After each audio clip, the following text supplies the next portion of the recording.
Welcome back to Filmy Fool, guys. All things pop culture right here.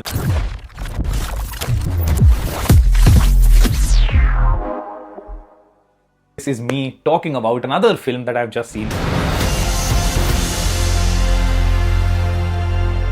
Project Hail Mary, and this is what I thought about it. Project Hail Mary stars Ryan Gosling, and this is based on a book written by Andy Weir. It is a sci-fi film.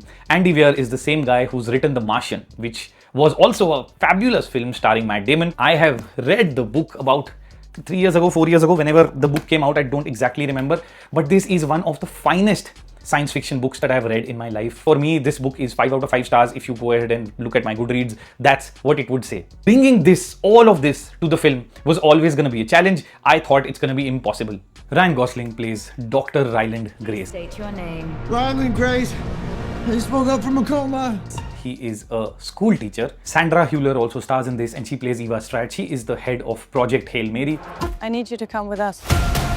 This is Project Hail Mary. A group of scientists from across the globe are put together to figure out why this is happening and how to stop it. She leads this group and brings in Dr. Grace to figure this all out. Let me come out and say this. This is beautifully made. It was a challenge, like I said. I thought it's going to be impossible. But Phil Lord and Christopher Miller, the duo, come together and have this visual brilliance with them to craft this, to put this up on screen. I loved how their vision came to life.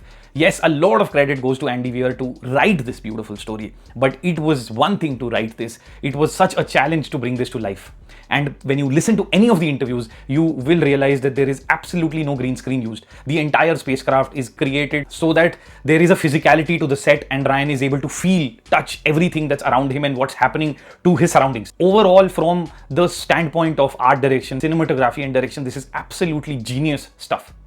Now, when we come down to the story and the adapted screenplay of this is where the film, I wouldn't say falters, chooses a slightly different path to skew or to weigh on.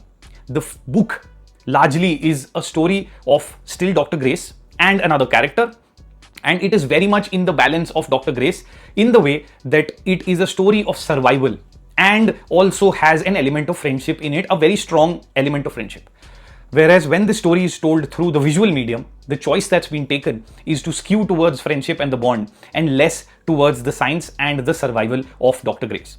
It's a choice that's been taken because in already a 2 hour 36-minute runtime, it would have become so challenging to bring out a lot of the discoveries the way Dr. Grace goes about and does it.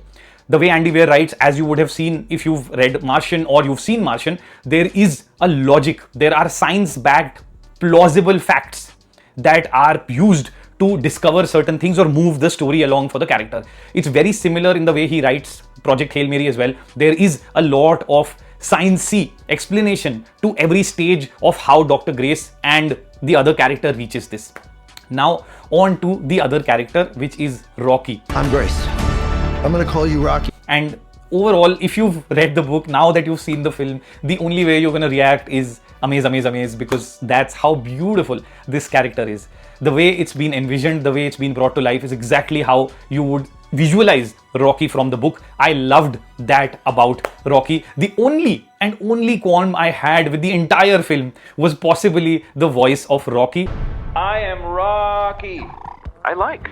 There is a beautiful scene, very, very funny, where Ryan Gosling, Dr. Grace, moves through different voices, including Meryl Streep, to find what would be the perfect voice for Rocky. In the case of this film, that voice belongs to James Ortiz, the master puppeteer, who also brings Rocky to life with his unbelievable puppeteer skills. At the same time, his voice somehow loses that innocence and that quirkiness that was there in the book. The way Andy Weir described it, this takes a slight robotic tone. I won't say it's completely robotic. It has texture, but it still feels closer to a robot in that sense. And already Rocky, the way he is very straight-jacketed in his movement, in his appearance. And when you see it, you'll realize what I mean. He looks like a giant rock. Hi, Grace. Hence, it would have been nice to give him a little bit of warmth in the tone. But I get it, it's a creative choice. Coming to all the other things that I love, visually, I've already said this is brilliant. If you've seen the reels, you know this is one film which you have to watch in the cinemas. Another top top skill that is on display here is the background score. Daniel Pemberton does the score on this film, and it is absolutely magical. Every moment, every special scene is made that much more emphatic, that much more immersive, and that much more emotional with Daniel's score. It is fantastic the way he handles these scenes, and top prize for that karaoke night and the way that ends. Just my heart goes out to Daniel, to this team, for being able to do what they've done. The film starts off with such beauty and warmth that in the first 15-20 minutes, you have 5 heartwarming, goosebump-worthy scenes, and I'm talking mostly human interactions. The way they are directed, there is an innocuous scene of Dr. Grace with Carl, his security advisor. They go to a hardware store and they are just having fun. It's a beautiful moment, and most filmmakers, most people who watch films and love films would really kill to have a few scenes like this. And this film had like 5 of those in the first 20 minutes. It is beautiful. And I am gonna keep using this word. My vocabulary is gonna fall short to describe what beauty is held in Project Hail Mary. Now on to the star of this film, Ryan Gosling. I do not think that there could be anybody who comes close to portraying Dr. Grace the way he has done. There is this inherent goofiness that he brings out on screen. I do not know how. My place is in the classroom. The world is counting on you.